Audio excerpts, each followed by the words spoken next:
Back to the home and back to the work. जसं की आता गावाला फिरून आलेलो आहेत, ट्रॅव्हलिंग झाली भरपूर, छान मज्जा झाली, लग्न वगैरे सगळं अटेंड झालं आणि आता घरी परतल्यानंतर आपल्याला कामाला रुटीन सुरू करायची. आता रुटीन कसली आहे, तर आधीच ठरलं होतं की गावाहून परतल्यानंतरच मी क्लिनिंग करणार आहे. भांडी वगैरे सगळे खूप धूळ झालेली होती. तर आता एक-एक कामाला सुरुवात केली आहे आणि आज पहिले म्हणजे की किचन काढले. घरातला सगळ्यात महत्त्वाचा आणि एका स्त्रीचा एक आवडता जो पोर्शन असतो, तर तो पोर्शन म्हणजे फक्त किचन असतो. किचन हा सगळ्यात पहिले नीट अँड क्लीन जर असला ना, की तिचं मन छान असतं आणि त्याच्यानंतर ती या इतर गोष्टी घरातल्या त्या कामं असो किंवा इतर काही गोष्टी असतात, त्या सगळ्या गोष्टी ती चांगल्याप्रमाणे फेस करत असते किंवा करू शकते. म्हणून सगळ्यात पहिले घर, किचन सगळ्यात पहिले क्लीन असलं गरजेचं असतं. तर त्याचप्रमाणे मी आता किचन काढलं आहे आणि किचनचा एक-एक पार्ट मी छान क्लीन करते. आता एक-एक पार्ट म्हणजे किचनच्या ट्रॉल्या, किचनचं जी मांडणी आहे माझ्याकडे, त्या मांडणीत भरपूरसे भांडे आहेत. आज मी फक्त स्टीलचे भांडे काढलेत मांडणीतले, ते घासते. आणि सगळ्यात महत्त्वाचं पार्ट की ही गॅलरी, जेवढी छोटी गॅलरी त्याच्यात जेवढे भांडे मावू शकतात तेवढेच मी काढले, तेवढे घासून पुसून तिथं क्लीन केले, जेणेकरून थोडे उन्हात ते वाढतील. ते तेवढं मावू शकतात म्हणून तेवढे काढले. आता ब्रेक घेते, स्वयंपाक बनवते. जेवण झालं की परत पुढचं पोर्शन काढू. तर बघू शकता किती छोटं वाटतंय. मांडणी पण एवढे भांडे आहेत ना, की अगदी एक रूम फुल गच्च भरेल एवढे भांडे त्याच्यात मावतात. तर महत्त्वाचं हे की रुटीन जसं क्लिनिंग आपण काढतो ना, तर त्याच्यासाठी काही गोष्टी या लक्षात ठेवल्या पाहिजे. जसं की माझं आहे, आता हे माझं रेंटेड घर आहे. इथे माझं एरिया वाईज किंवा रूम किंवा कसं काय मला स्पेस भेटला आहे, त्या स्पेसमध्ये माझे जेवढे भांडे मावू शकतील तेवढेच मी आणले आहेत किंवा मी तेवढेच माझ्या स्वतःजवळ मी ते सेव्ह करून ठेवलेत. गरजेपुरतंच माझ्याकडे इकडे सामान आहे. तसं प्रत्येकाने ठरलं पाहिजे. आपलं घर, एरिया किंवा आपल्या घरात कशी काही जागा आहे, अरेंजमेंट आहे भांडे ठेवण्यासाठी असो किंवा वस्तू अरेंज करण्यासाठी, तर तुम्ही तेवढीच वस्तू घ्या, तेवढाच संग्रह करा. प्रत्येक घरातली जी वस्तू असेल ना, त्याला प्रत्येक वस्तूसाठी एक स्पेसिफिक जागा असली पाहिजे.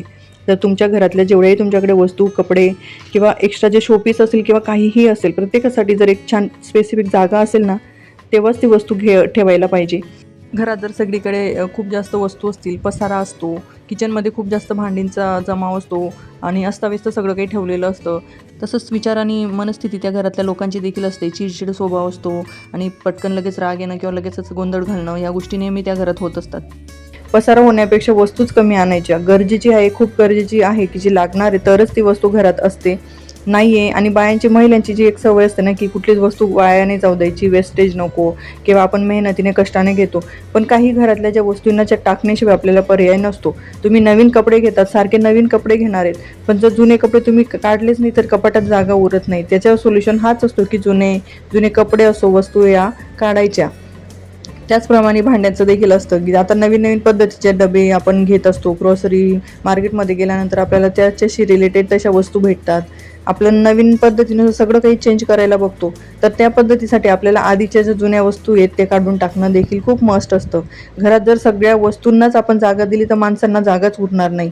कपाटांमध्ये सगळ्याकडे कपडे, एक कपाटात कपडे मावत नाही म्हणून दुसरी कपाट घेतली तर घरातल्या त्या वस्तूंसाठी आपण जागा क्रिएट करतो. पण आपल्याला ते घर कसं दिसतं, अगदी मेसी दिसतं, जिथे आपल्याला थोडं देखील मन लागणार नाही.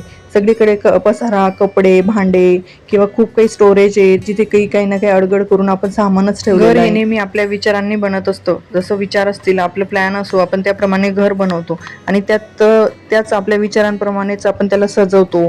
त्या जशी आपली मानसिक स्थिती असेल किंवा आपली मनात जेवढ्या काही चांगल्या गोष्टी असतील तर त्याप्रमाणे आपण घरातल्या अरेंजमेंट करतो, वस्तू घेतो किंवा स्टोरेज करतो. त्याचप्रमाणे हे मॅटर करतं की तुम्ही तुमच्या विचारानुसार घर बनवतात आणि विचारानुसारच त्याला सजवतात.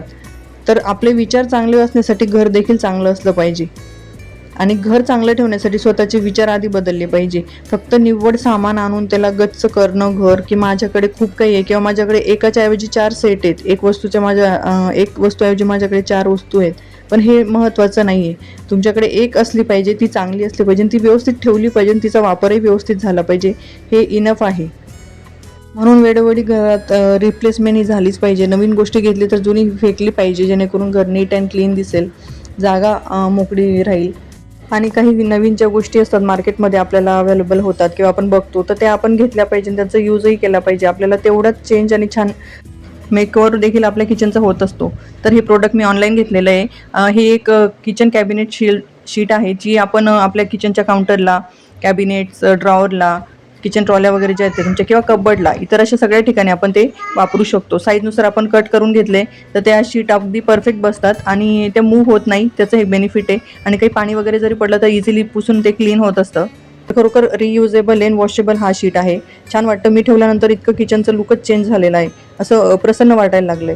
तर या प्रोडक्टची लिंक मी तुम्हाला खाली डिस्क्रिप्शन बॉक्समध्ये देणार आहे, तर तिथे जाऊन तुम्ही नक्की घ्या.